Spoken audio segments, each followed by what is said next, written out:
Bismillahirrahmanirrahim. Assalamualaikum warahmatullahi wabarakatuh.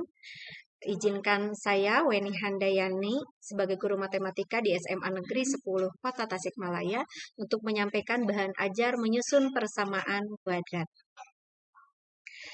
Jikalau ada sebuah persamaan kuadrat dengan bentuk umum AX kuadrat ditambah dengan BX ditambah dengan C sama dengan 0, maka untuk menentukan jumlah akar-akar persamaan kuadratnya adalah X1 ditambah X2 sama dengan negatif B per A, dan X1 dikali dengan X2 sama dengan C per A. Artinya X1 dan X2 ini merupakan akar-akar dari persamaan kuadrat. Cakupan materi pada kesempatan ini adalah yang pertama menyusun persamaan kuadrat yang diketahui akar-akarnya dengan menggunakan rumus perkalian faktor, dan yang kedua dengan menggunakan rumus jumlah dan hasil kali akar. Sedangkan selanjutnya yaitu untuk menyusun persamaan kuadrat berdasarkan akar-akar persamaan kuadrat lainnya. Yang pertama, menyusun persamaan kuadrat yang diketahui akar-akarnya.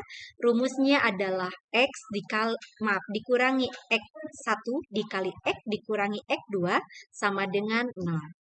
Sedangkan untuk cara yang kedua bisa dengan menggunakan rumus jumlah dan hasil kali akar, yaitu X kuadrat dikurangi X1 ditambah X2 dikali X ditambah dengan X1 dikali dengan X2 sama dengan 0. Untuk menentukan persamaan kuadrat berdasarkan akar-akar persamaan kuadrat lainnya, maka dapat menggunakan rumus X kuadrat dikurangi alfa ditambah dengan beta dikali X ditambah dengan alfa dikali dengan beta sama dengan 0. Contoh soalnya sebagai berikut. Dengan menggunakan perkalian faktor serta rumus jumlah dan hasil kali, susunlah persamaan kuadrat yang akar-akarnya negatif 2 dan 3. Cara yang pertama yaitu adalah dengan menggunakan perkalian faktor. Misalkan X1-nya itu sama dengan negatif 2, X2-nya sama dengan 3. Maka persamaan kuadratnya adalah kita masukkan ke dalam rumus X dikurangi X1 dikali X dikurangi X2 sama dengan 0. Kita substitusikan X1-nya menjadi negatif 2 dan X2-nya menjadi 3. Negatif dikali dengan negatif itu sama dengan positif. Sehingga di sini menjadi X ditambah 2 dikali X dikurangi 3 sama dengan 0. Kita kalikan X dikali dengan X itu adalah X kuadrat. X dikali negatif 3 itu negatif 3X. 2 dikali X adalah positif 2X. Dan 2 dikali negatif 3 sama dengan negatif 6 sama dengan 0. Ya, berarti X kuadrat. Nah, di sini untuk yang variabel X ini kan ada yang sama, artinya dapat dioperasikan. Negatif 3X ditambah dengan 2X itu sama dengan negatif X. Dikurangi 6 sama dengan 0. Maka persamaan kuadratnya adalah X kuadrat dikurangi X dikurangi 6 sama dengan 0. Cara yang kedua adalah bisa dengan menggunakan rumus jumlah dan hasil kali. Kita tentukan dulu penjumlahannya, berarti X1 ditambah dengan X2. Negatif 2 ditambah 3 itu adalah 1, sedangkan X1 dikali X2 yaitu negatif 2 dikali 3 sama dengan negatif 6.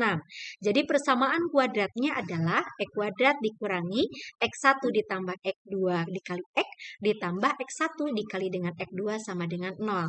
Kita substitusikan X1 ditambah dengan X2 itu tadi nilainya adalah 1. Berarti X kuadrat dikurangi 1X, begitu. Selanjutnya, untuk X1 dikali dengan X2 ini adalah negatif 6. Berarti di sini ditambah negatif 6 sama dengan 0. Sehingga hasilnya diperoleh X kuadrat dikurangi X dikurangi 6. Cara ke-1 dan cara kedua ini hasilnya sama. Artinya bisa menggunakan cara yang mana. Jadi bisa memilih.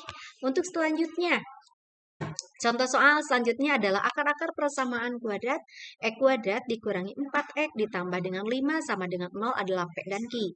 Susunlah persamaan kuadrat baru yang akar-akarnya 3P dan juga 3Q. Nah, di sini kita akan menentukan dulu nilai A, B, dan juga C dari persamaan kuadrat X kuadrat dikurangi 4X ditambah dengan 5. A adalah koefisien dari X kuadrat, berarti 1. B adalah koefisien dari X, yaitu negatif 4. Dan C yaitu adalah konstanta, nilainya adalah 5. Ya, sedangkan di sini kita peroleh A sama dengan 1, B sama dengan negatif 4, dan C sama dengan 5. Ya. Misalkan akar-akar persamaan kuadrat, X kuadrat dikurangi 4X ditambah 5 sama dengan 0 adalah P dan Q. Maka P ditambah dengan Q sama dengan, tadi rumusnya di awal, negatif B per A. Berarti negatif dikali dengan negatif 4, B-nya per 1. Berarti positif 4. Dan untuk P kali Q yaitu C per A. C-nya 5, Q-nya adalah A-nya 1. C per A ya. Jadi 5 per 1 sama dengan 5. Kita misalkan akar-akar persamaan kuadrat baru yang akan dicari adalah alfa dan beta. Maka alfanya itu sama dengan 3P dan betanya adalah 3Q. Maka untuk alfa ditambah dengan beta, 3P ditambah 3Q yaitu 3 dikali P ditambah Q. Sedangkan P ditambah Q-nya itu adalah 4, kita ganti dengan angka 4, 3 kali 4 sama dengan 12. Sekarang kita cari perkaliannya. Alfa kali beta, berarti 3P dikali dengan 3Q. 3 kali 3, 9, P kali Q-nya itu adalah 5, berarti 9 kali 5 adalah 45. Jadi persamaan kuadrat baru yang mempunyai akar 3P dan 3Q adalah X kuadrat dikurangi alfa ditambah dengan beta dikali dengan X ditambah alfa kali beta sama dengan 0. Alfa ditambah betanya kita ganti dengan 12 ya. Sedangkan alfa kali betanya kita ganti dengan 45. Berarti diperoleh X kuadrat dikurangi 12X ditambah 45 sama dengan 4. Kesimpulannya adalah untuk menyusun persamaan kuadrat yang diketahui akar-akarnya, kita bisa menggunakan dua cara. Yang pertama ada dengan perkalian faktor, ya. X dikurangi X1 dikali X dikurangi X2 sama dengan 0. Bisa juga dengan menggunakan jumlah dan hasil kali akar. X kuadrat dikurangi X1 ditambah X2 dikali X ditambah X1 dikali X2 sama dengan 0. Dan untuk menyusun persamaan kuadrat berdasarkan akar-akar persamaan kuadrat lainnya, maka kita dapat menggunakan rumus X kuadrat dikurangi alfa ditambah dengan beta dikali X ditambah dengan alfa dikali beta sama dengan. Terima kasih. Wassalamualaikum warahmatullahi wabarakatuh.